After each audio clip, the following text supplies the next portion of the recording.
Bakhmut covered in blood. Residents of Kherson were ordered to flee as the bombardment intensified.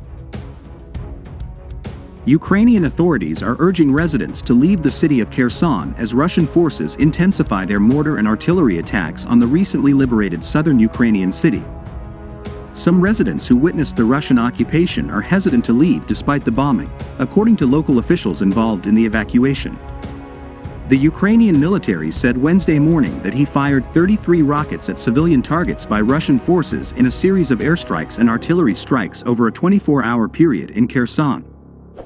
According to Kyrylo Timoshenko, deputy head of the president's office, the maternity wing of a hospital in the city of Kherson was shelled by Russian forces late Tuesday.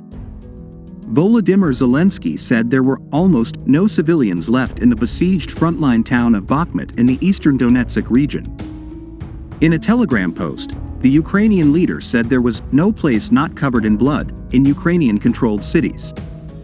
According to Zelensky, Ukraine has secured the release of 1,456 prisoners of war since Russia's invasion in February. The Ukrainian president addressed the Ukrainian parliament in an annual speech reportedly attended by the Supreme Commander of the Armed Forces of Ukraine, ministers, foreign diplomats, military personnel and the families of the war dead. The Kremlin argues that any proposal to end the conflict in Ukraine must take into account the current realities of his 4 regions of Ukraine, which Moscow unilaterally declared to be Russia. Kremlin spokesman Dmitry Peskov said at a regular briefing with reporters that Volodymyr called for the restoration of territorial integrity in Ukraine, the withdrawal of Russian troops, the release of all prisoners of war and the establishment of a court for those responsible for the aggression. Rejected President Zelensky's 10-point peace plan. Ukrainian security guarantee. A human rights activist in Crimea has been sentenced to 7 years in prison after a court set up by Moscow on a peninsula annexed by Russia found him guilty of possessing an explosive device. According to the Kyiv-based Institute of Mass Information, IMI, Irina Danilovich has been sentenced to 7 years in prison in the colony of the General Administration by a court in Feodosia, Crimea, which Russia annexed from Ukraine in 2014.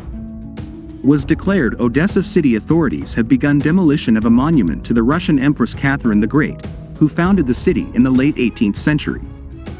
Last month, the local council voted to remove the statue and another decided to remove the statue of Tsar Alexander, her General Suvorov.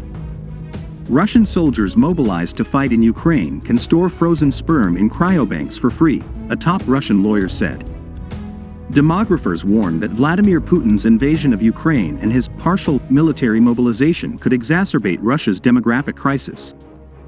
The United Nations High Commissioner for Human Rights, OHCHR, said that since February 24, 2022, 6,884 people, including 429 children, have died in Ukraine, civilian casualties in Russia's war against Ukraine.